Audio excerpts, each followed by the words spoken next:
Hello students, आज के इस वीडियो में फिर से आपका स्वागत है। हमारे डिस्कशन को हम आगे बढ़ाएंगे।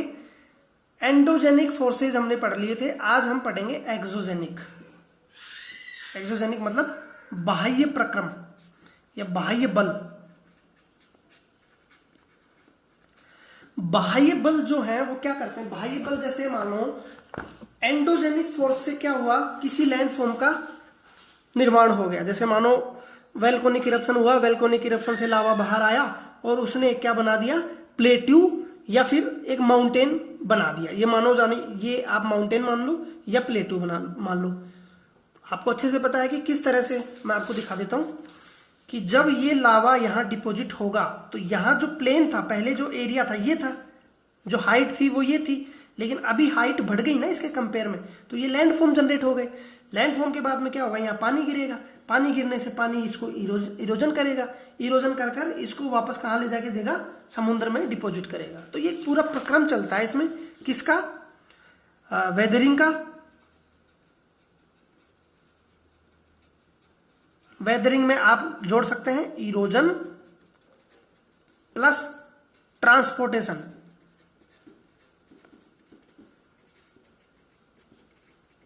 और दूसरी एक्टिविटी होती है इसमें क्या, डिपोजिशन। देखो ये तीनों प्रकार की एक्टिविटी कैसे होती है मैं आपको बताता हूं। जैसे मानो ये पूरा माउंटेन है भैया, इस माउंटेन पे सबसे पहले बूंद पड़ी। बूंद पड़ते ही करेंगी क्या, तीन प्रकार की वेदरिंग या इरोजन होता है। इरोजन कैसे हो सकता है, इरोजन आपका केमिकल इरोजन भी हो सकता है, फिजिकल इरोजन भी हो सकता है, और आपका जैविक इरोजन भी हो सकता है। जैविक मतलब बायोलॉजिकल इरोजन भी हो सकता है। तीन प्रकार का इरोजन होता है। तो आप फिलहाल ये देखें कि ये बूंद यहां पड़ेगी, ये कोई पहाड़ है, पहाड़ की ये चट्टान है, चट्टान पर जब बूंद पड़ेगी तो बार बार पड़ेंगी, 2 3 4 5 साल 10 साल पड़ेंगी। तो यहाँ का पड़ते ही, जैसे ही बूंद पड़ेगी तो यहाँ की कुछ मिट्टी के कण अलग होंगे। अलग होते ही जो बूंद यहाँ पड़ी है वो पानी इकट्ठा होकर इनको ट्रांसपोर्ट करेगा। तो इसी को तो बोला जाता है वेदरिंग। अपेक्षा और अपर्दन, इसको बोला जाता है वेदरिंग। अब ये वेदरिंग यहां से ये ट्रांसपोर्ट करके क्या, नदी निकलेगी, नदी में इसके जो और भी नदी और भी काम करेगी, इसकी जो साइड में जो चट्टाने उनको काटेगी, इसमें छोटे छोटे क्ले, सैंड, सिल्ट, उनको ले जाकर परिवहन करेगी और उनको ले जाकर कहाँ डिपॉजिट कर देगी, वाटर बॉडी में। जैसे ये वाटर बॉडी है, यहाँ समुद्र है, ये आपके मैदान है, ये माउंटेन है, आप समझ रहे होंगे इससे। तो अल्टीमेटली करती क्या है, नदी तब तक काटती रहेगी जब तक ये इसके लेवल पर नहीं आ जाएगी। भाई पानी का जो फ्लो है वो आप ये मानो ये है, तो यूं तो फ्लो करेगा। यदि आप इसको ऐसे कर देंगे तो क्या पानी फ्लो करेगा? नहीं करेगा। अभी यहां माउंटेन है, यहां आपका वाटर बॉडी है, तो यहां से काट काट कर नदियों का काम है इसको पूरा बराबर करना, इस लेवल तक। सी लेवल को इसको जब पालेगी तब नदी अपना काम करना बंद कर देगी। तो बेसिकली ये सारा काम होता है, इरोजन करेगी, ट्रांसपोर्ट करेगी और फिर क्या करेगी, अल्टीमेटली डिपॉजिट करेगी। तो ये हमने सिर्फ नदी का काम सीखा।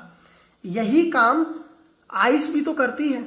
बड़े बड़ी जो ग्लेशियर होते हैं वो भी तो ये काम करते हैं। ऊपर से जब बड़े बड़े ग्लेशियर चलेंगे तो चट्टानों को काटेंगे, इरोजन करेंगे, कुछ उसमें सैंड सिल्ट होंगे, उनको ले जाकर यहाँ डिपॉजिट करेंगे। हो सकता है वो बीच में डिपॉजिट कर देंगे, जिनको कि मोरेन बोला जाता है। ये आगे आपके सिलेबस में आएगा, मैं आपको क्लियर कर दूंगा। तो फिलहाल हम ज्यादा डीप में ना जाते हुए हम इसमें पढ़ेंगे वर्क ऑफ वाटर।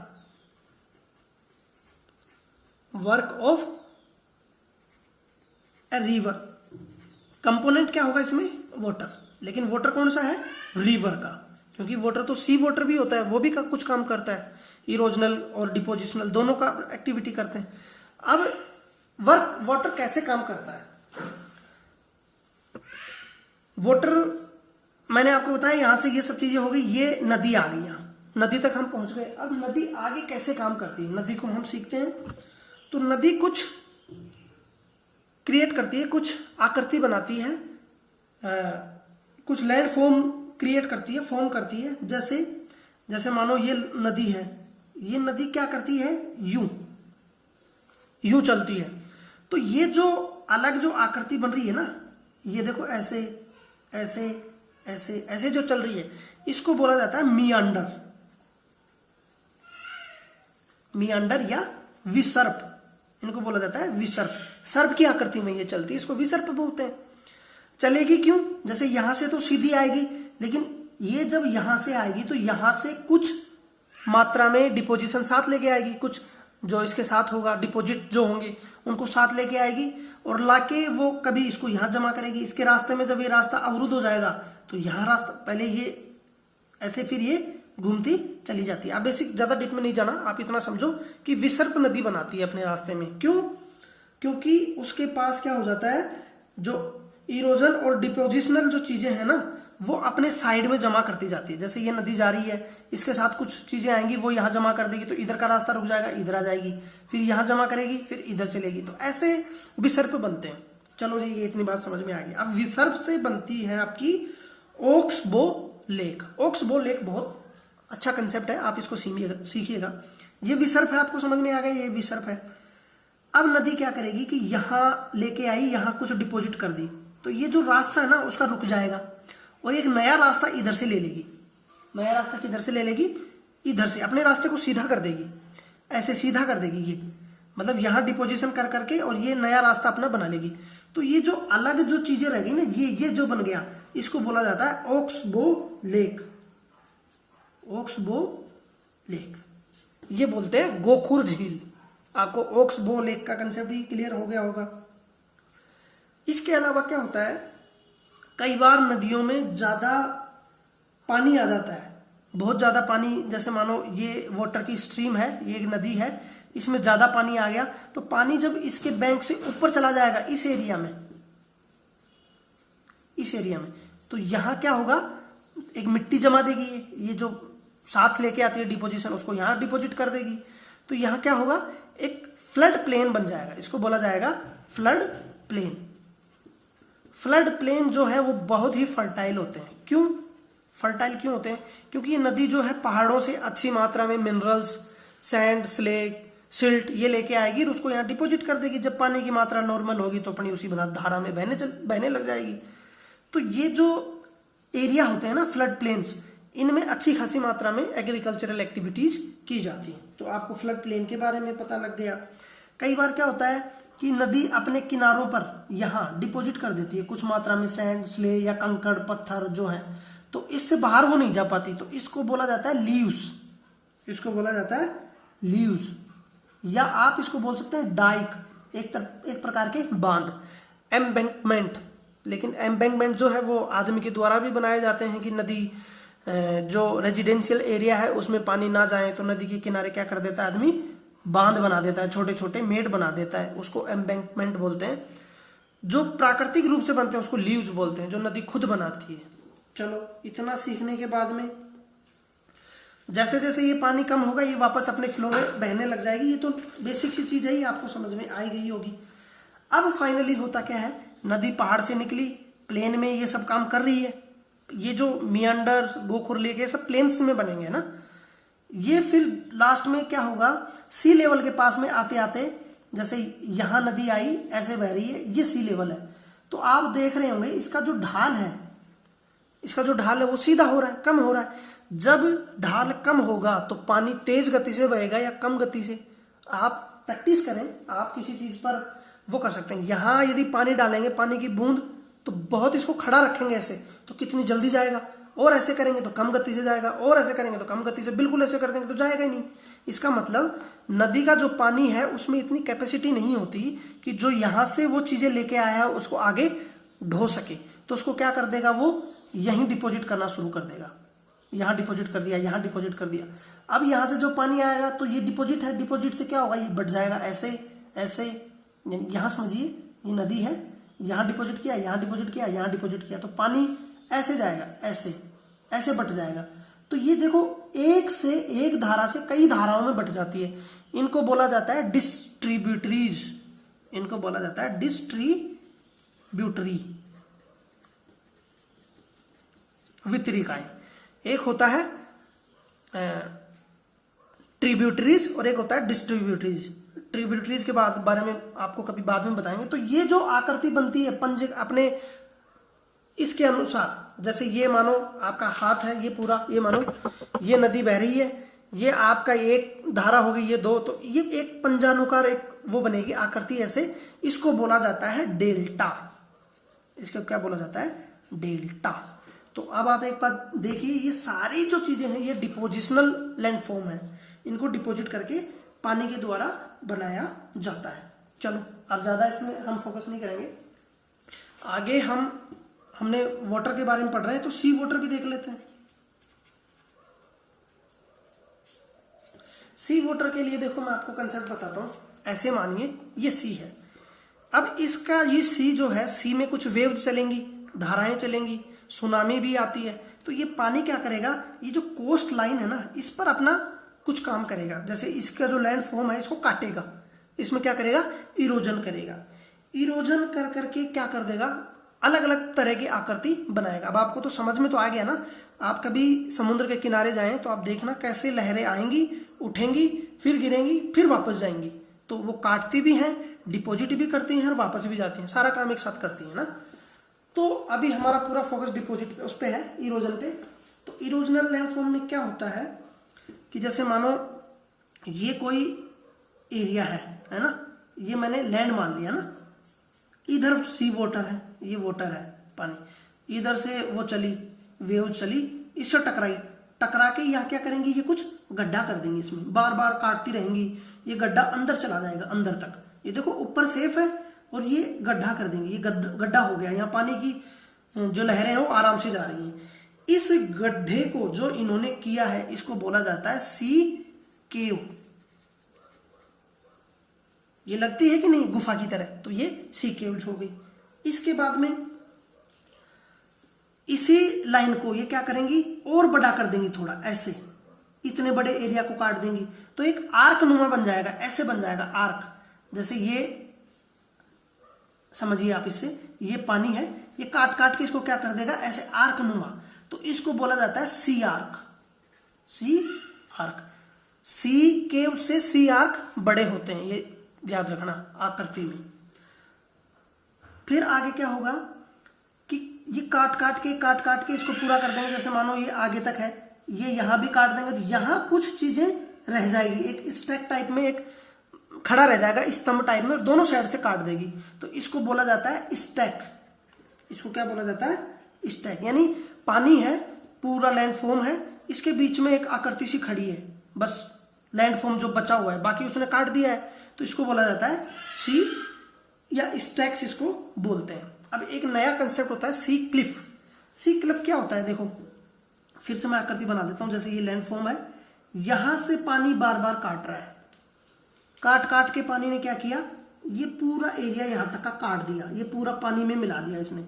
यहां फिर एक बचेगा आगे को निकला हुआ नुकीला, ये नुकीला एरिया जो है ना, ये नुकीला एरिया, ये बचेगा ऐसे ऐसे नुकीला एरिया, और नीचे पानी रहेगा, तो इसको बोला जाता है सी क्लिफ। इसको बोला जाएगा सी क्लिफ, CLIFF। अब आपको बिल्कुल भी कंफ्यूज नहीं होना चाहिए कि क्लिफ क्या है, स्टैक कौन बना रहा है, मियांडर कौन बना रहा है, ओक्सबो लेक कौन बना रहा है, ये सब चीजें आपको पता होना चाहिए। अब हम देखेंगे आइस, ग्लेशियर कैसे काम करते हैं, वर्क ऑफ आइस, आइस या ग्लेशियर। पहले तो आपको यह पता होना चाहिए ग्लेशियर किसको बोलते हैं। जैसे ये माउंटेन्स है, माउंटेन्स क्योंकि हाई एल्टीट्यूड जो एरिया है, ये हाई एल्टीट्यूड एरिया है, यहां लो टेम्परेचर होगा, लो टेम्परेचर होगा तो जो बारिश होगी वो कैसे होगी, हिमपात में होगी, यानी यहां बर्फ ही बरसेगी, तो वो बर्फ की बड़ी बड़ी चादरें हो जाती हैं, बड़ी बड़ी चादरें। तो क्या होता है, एंडोजेनिक हो या एक्सोजेनिक जो अपेक्षा प्रदन होता है, उससे क्या होगा, एक बड़ा सा टुकड़ा इसका बर्फ का, वो फिसल कर नीचे आएगा, फिसल कर नीचे आएगा तो यहां कुछ काटेगा, बार बार ये जो कंकड़ पत्थर जो माउंटेन है इनको काटेगा, ये जो मिट्टी है इसको ले जाकर फिर यहां जमा कर देगा, कुछ एरिया में। फिर यहाँ से फिर ये पानी, क्योंकि ऐसे एरिया में आ जाएगा जहां पर्याप्त टेम्परेचर होगा वहां बर्फ पिघल जाएगी और पानी बन जाएगा। फिर उसके बाद में कौन सा काम करेगा, ये रिवर वाला ये सिस्टम, क्योंकि इससे ऊपर बर्फ भी तो हो सकती है। तो यहाँ जो ये कुछ डिपॉजिट करेगा इसको, तो ये जो डिपॉजिट करता है छोटे छोटे कंकड़, बड़े बड़े बोल्डर्स, इनको बोला जाता है मोरेन। इनको क्या बोला जाता है, ग्लेशियल मोरेन। अब आपको पता होना चाहिए मोरेन्स जो हैं वो क्या होते हैं, तो मोरेन्स आपको पता लग गया होगा। अब अपना लास्ट एक बचा है विंड। विंड जो है वो कैसे काम करता है, विंड प्रक्रम या वायुर प्रक्रम कैसे काम करता है वो हम जरा देख लेते हैं। तो विंड जो है,